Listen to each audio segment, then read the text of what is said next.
Perkenalkan, nama saya Riani Holisti dengan Ujidim 104.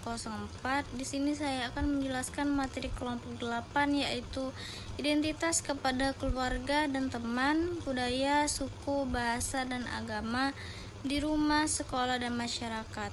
Materi pertama itu pengertian identitas.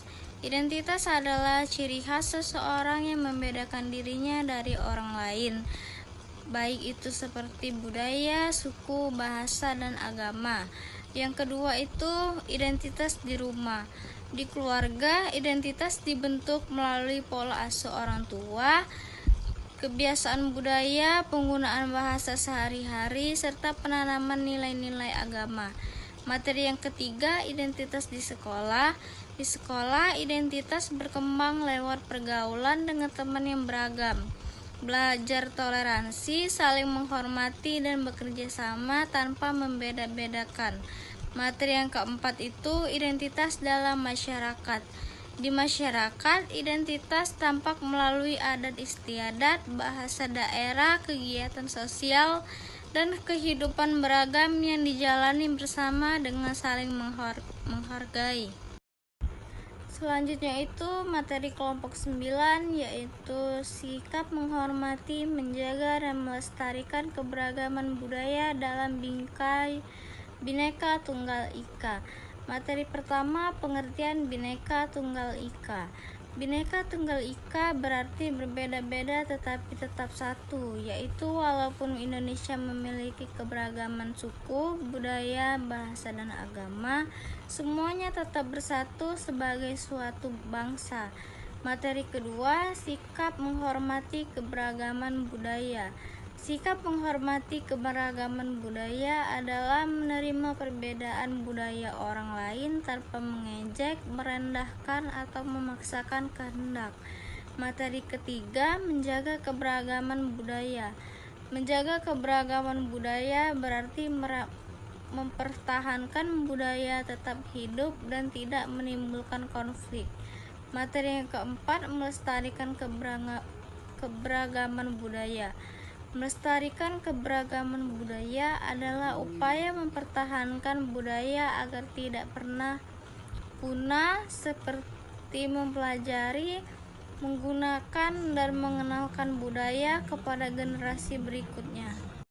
Materi selanjutnya itu dari kelompok 10, yaitu karakteristik lingkungan rumah dan sekolah sebagai bagian dari NKRI dan sikap menjaganya. Materi yang pertama, karakteristik lingkungan rumah sebagai bagian dari NKRI. Lingkungan rumah mencerminkan keberagaman Indonesia karena terdapat keberagaman budaya, kebiasaan, bahasa, dan agama yang hidup rukun dalam keluarga dan masyarakat. Materi yang kedua itu karakteristik lingkungan sekolah sebagai bagian dari NKRI. Lingkungan sekolah terdiri dari siswa dan guru yang beragam latar belakang suku, budaya, dan agama, sehingga menjadi tempat belajar toleransi, persatuan, dan kebersamaan. Materi yang ketiga, sikap menjaga lingkungan rumah dan sekolah sebagai bagian dari NKRI. Terbagi dua. Yang pertama, sikap menjaga lingkungan rumah. Menjaga kebersihan, saling menghormati antar anggota keluarga, dan mematuhi aturan rumah. Yang kedua, sikap menjaga lingkungan sekolah. Menjaga kebersihan sekolah, menaati tata tertib, menghormati guru dan teman, serta menjaga persatuan. Baiklah, materi selanjutnya itu dari kelompok 11, lingkungan tempat tinggal atau RT, RW, desa atau kelurahan, kecamatan sebagai bagian NKRI dan pentingnya kerjasama dalam keberagaman. Materi yang pertama, lingkungan tempat tinggal sebagai bagian dari NKRI. Lingkungan tempat tinggal merupakan bagian dari NKRI yang di dalamnya terdapat masyarakat dengan beragam suku, budaya, bahasa, dan agama yang hidup berdampingan. Yang kedua, pentingnya kerjasama dalam keberagaman. Kerjasama dalam keberagaman penting untuk menjaga kerukunan, mempererat persatuan, dan mempermudah penyelesaian masalah bersama. Materi yang ketiga menumbuhkan semangat kerjasama dan persatuan. Semangat kerjasama dan persatuan dapat ditumbuhkan dengan saling menghormati perbedaan, tolong-menolong, dan mengutamakan kepentingan bersama.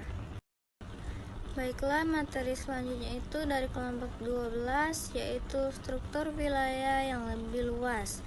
Kabupaten atau kota, provinsi sebagai bagian NKRI.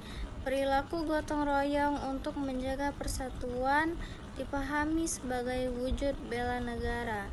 Materi pertama itu struktur wilayah yang lebih luas sebagai bagian NKRI. Terbagi menjadi dua.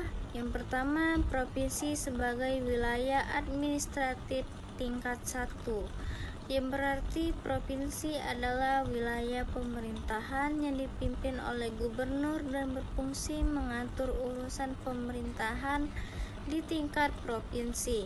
Yang kedua, kabupaten atau kota sebagai wilayah administratif tingkat 2. Kabupaten atau kota adalah wilayah pemerintahan di bawah provinsi yang dipimpin oleh bupati atau wali kota untuk mengatur pemerintahan daerah setempat. Selanjutnya, materi perilaku gotong royong untuk menjaga persatuan. Gotong royong adalah kerjasama saling membantu antar warga tanpa pamrih untuk mempererat persatuan dan menjaga keharmonisan dalam kehidupan bermasyarakat.